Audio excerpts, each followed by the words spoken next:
hindi lang pala 7-7, meron pang 30-30-30. Ano yung 30-30-30 na yun? Yung 30-30 naman, kung ikaw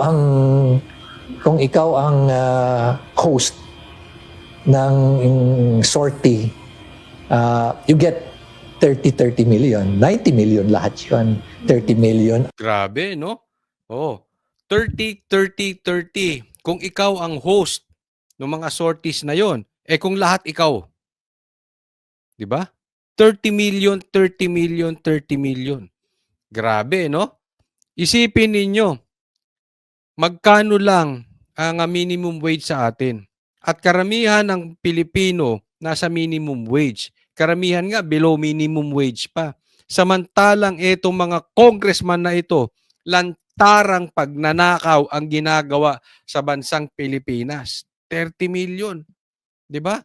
Ilan po sa atin ang kumikita ng 30 million?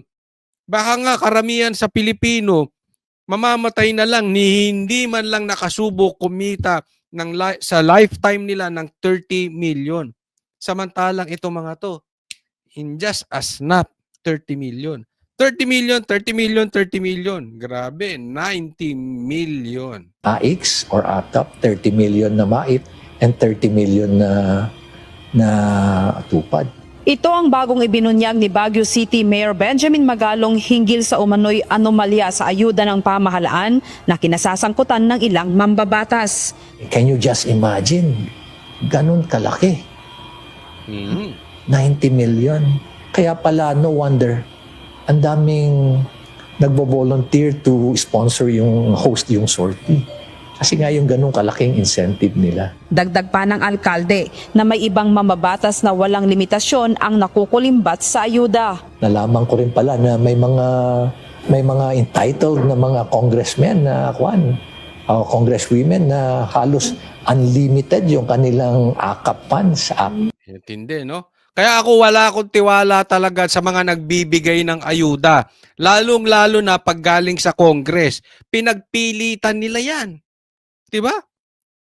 Obvious na obvious, pinagpilitan nilang ipasok yung budget patungkol dyan sa AKAP na yan, patungkol dyan sa mga Simple lang lahat yan.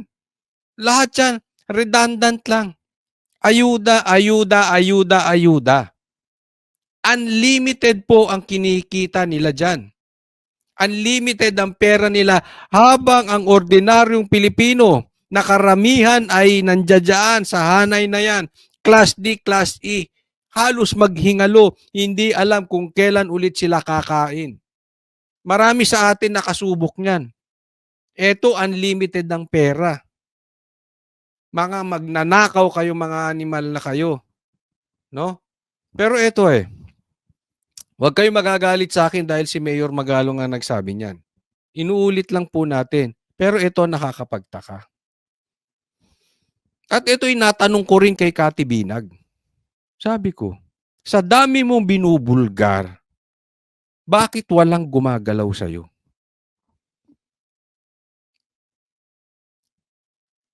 Ito rin, si Magalong, Mayor Magalong, may 777 na, may 30-30 pa. Hindi ginagalaw si Mayor Magalong. At naniniwala ako, maraming ebidensyang hawak si Kati Binag at meron siyang video. At may nagsasabi nga, kaya untouchable daw ito si Mayor Magalong. Hindi ko alam kung totoo May mga messages ako natatanggap na ito raw ay may hawak na video rin. Kasi napaka-imposible na ang lulupit ng pasabog niya hindi ginagalaw ng tropa ni Martin. Sila ang direkta sa pool dyan. Kasi kung hindi totoo yan, pwede nilang sabihin, Mayor Magalong, fake news ka. Ipapatawag si Mayor Magalong. Pero bakit hindi mapatawag? Yung may mga malalaking pasabog, yung mga malalapit sa mga politiko, yung mga dating may kirelasyong politiko, bakit hindi mapatawag? Dahil may video. Kung wala man video, marami silang sasabihin na talagang maraming sasabit. Bakit? Meron silang personal knowledge about it. nakikita nila paano magnakaw, paano mag-adik, paano magbangag. Di ba? Simpleng-simple nga, Vice President, di sila natakot eh. Dating presidente na si PRRD, hindi sila natakot, pinapatawag. Samantalang ito mga to, ang bibigat ng binitawan sa kanila, untouchables, ni hindi mapatawag. Sana ituloy-tuloy ito ni Mayor Magalong itong mga pasabog na to at ako'y naniniwala. May hawak tong malaking ebidensya. Kaya malakas ang loob nito eh. Hindi ka naman basta magtatapang ng ganyan. Kung galing lang sa hangin yung iyong facts, meron siyang alam. At meron tong ebidensyang mabigat. Nakakalungkot. Ganon din yung kanilang mga MAIP at yung mga tupad funds, unlimited, halos unlimited. Ayon pa kay Magalong, hindi lang basta porsyento ang nakukuha ng mga korap na mga mambabatas sa pag-host nila ng payout ng mga ayuda. Di ba corruption yun na paano mo na-disburse yung ganon na easily, kaya mong i-disburse yung ganon? Tapos, ang nakakalungkot nga nito because unlimited yung funds nila. So in short, yung mga ninakaw nila sa porsyento nila at yung mga nakuha pa nila sa profit dahil sila na yung contractor at sila pa yung supplier. Nako, may mga kilala akong ganyang mga politiko. Sila na yung supplier, sila pa yung contractor. Unlimited ang kinikita ng mga magnanakaw ng mga congressman na ito dito sa mga ayu-ayuda. May porsyento pa dito sa mga proyekto. Unlimited, no? Tindi ang yaman nitong mga ito. Samantalang walang natatayong tulay. Etong mga flood control projects, nasisira. Yung ibang bansa, puro na train. Yung kanilang commute system, ang ganda. Tayo, kakarag-karag itong mga train natin. Ang liit ng bansa natin, ni hindi natin makonekta. Alam mo, yan yung sinasabi ni Pastor Kibuloy na magiging programa niya. Itong pagkonekta ng buong Pilipinas. Gamit lang ang isang train.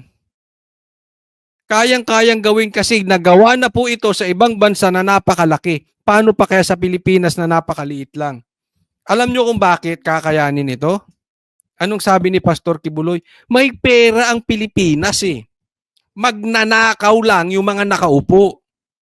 Kaya napupunta sa kalokohan, hindi umaangat ang mga Pilipino. Pero kung gagamitin sa tama, itong pera, makakaahon tayo. Isipin mo. Ha? Ito nga sinabi sa amin Bakit maganda ang mga gulay sa Baguio? Ito, mayor to ng Baguio. Bakit minsan nasisira? Kasi yung transport system, pag umulan na, pagka gumuho na yung mga daan dyan, hindi na nila mai-transport ang mga gulay. Samantalang kung may mga tren tayo, from one end, simula sa norte hanggang sa south ng Pilipinas, tren lang. Ang daming makikreate na trabaho niyan. Ang daming negosyong magagawa niyan. Instead na nag-i-import tayo ng mga gulay, prutas, bigas, kung tayo na ang naggumagawa, tayo na nagpuproduce at kaya nating i-transport back and forth kung saan man. Palitan, trade, buong Pilipinas. Ang dami makikreate na trabaho. Saan nakafocus ang mga Pilipino ngayon? Ayuda. Bakit? Andyan ang nakawan. Kaya walang asenso Pilipino Dahil sa mga lintik na politiko na sinasabi nito ni Magalong. Unlimited kung magnakaw. Lantaran na po sila. Hindi pa pala nila na ilalabas. Intact pa yun. Dahil ang ipinapamigay na lang nila muna, itong mga ayuda na nakukuha nila. Ibinunyag din ng alkalde na maging sa Medical Assistance to Indigent Patients o MAEP ay may nakapaloob na korupsyon. Yung MAIP pa pala, meron pang anomaly dyan. Yung ibang MAIP na pondo, ang ginagawa nila yan, ginagawa nilang medical mission, yung funding na yan. At doon sa medical mission na yan, i-jack up nila yung price ng medicine at yung services nila para may rebate na ibabalik doon sa politiko. Grabe, no? Ganong katindi. Pati medical. Kinakatkong. Ito mga congressman, hindi dapat congressman ang tawag dito eh. Commissioner. Lahat na lang ng bagay may komisyon sila. Pati medical. O, services, supplies, jack up nila. O. Parang yung yung mga daan, paggawa ng daan, yung mga proyekto na yan, sila mismo ang contractor, sila pa ang supplier. I-jack up nila yung presyo para meron silang pera. Kaya naman, walang naiiwan dun sa proyekto. Kita nyo, gumawa ng daan, saglit lang, giba na naman. Ganyan po ang kinakapuntahan ng korupsyon natin. Wala tayong matino eh.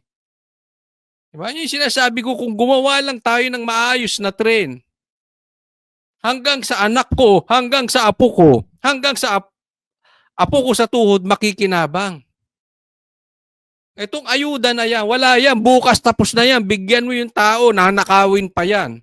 Kinadismaya ni Mayor Magalong ang tila kawalan ng pakiramdam ng matiwaling mambabatas na ang dapat sanay pakinabangan ng mahihirap nating kababayan ay napupunta pa sa kanila. Nakakalungkot isipin na ganun na katindi, ganun na ang level ng corruption na as if it's now being committed with impunity. Ito tinan ninyo. Magnakaw ka sa grocery. Pag titinginan ka ng tao, huhulihin ka ng gwardya. Magbumukha kang tanga. Nakakahiya. Magnakaw ka lang halimbawa ng tinapay, tasty. Oh. Nakakahiya ka. Pero itong mga politiko, lintik kung magnakaw, milyon, bilyon kung magnakaw. Ang yayabang pa. Magnanakaw na kayo, ang yayabang nyo pa. Yung mga magnanakaw ngayon nakabarong. Ang gagara ng sasakyan, ang gagara ng relo. Pag nagsalita, akala mo ang lilinis. May bodyguard pa ang animal. Di ba? Pambihira. Unfair. Well, ano magagawa natin? Binoto nyo eh. Hindi. Ha? Wag na kayong boboto ng magnanakaw, ha? Please lang. Yung iba nga, magnanakaw na, adik pa, pambihira, oh. Nawala na silang pakiramdam, manhid na sila. Manhid. Pag tinignan mo sila, di ba? Yung pag nakagawa ka ng kasalanan, ang ordinaryong tao na mabuti, pag nakagawa ng kasalanan, nakokonsensya. Itong mga magnanakaw na ito. Magnanakaw na sila, tapos magtuturo pa sila ng malinis na politiko, gigibain katulad ni PRRD, ni BP Sara, ni Pastor Kibuloy. Magnanakaw na naninira pa ng iba, animal. Habang ang tao dyan, hirap na hirap.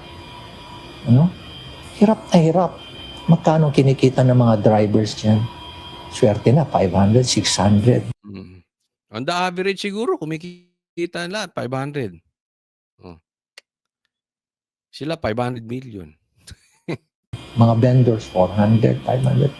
Habang yung iba rito sa mga napaka-corrupt na politiko, they can easily make 1 billion pesos in a year. Ang Hindi ko ma-imagine yun. No? Paano kaya kung kumikita ako ng billion pesos in 1 year? Ang dami ko sigurong natutulungang tao. Hindi na ako magyayabang. Katulad nito mga politiko na ito. Nagpapalagana pa ng droga mga anak. Ay, naku. pinakamatindi dito ay nagagamit pa nila ito sa panloloko sa mga botante. At nakikita mo nga yung ibang congressman, pag magsalita pa sila, di ba? Ayuda raw is the best thing that ever happened. Mga ganon. Tingnan mo, no? Ganun sila kayabang. Magnanakaw na, ang yabang pa. Oh, di ba? Ginagamit pa itong mga kababayan natin, no? Ayuda is the best thing that happened. Ito mo kayabangan. Di ba?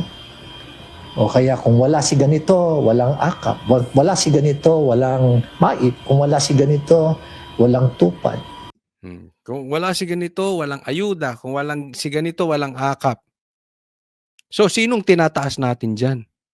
Hello!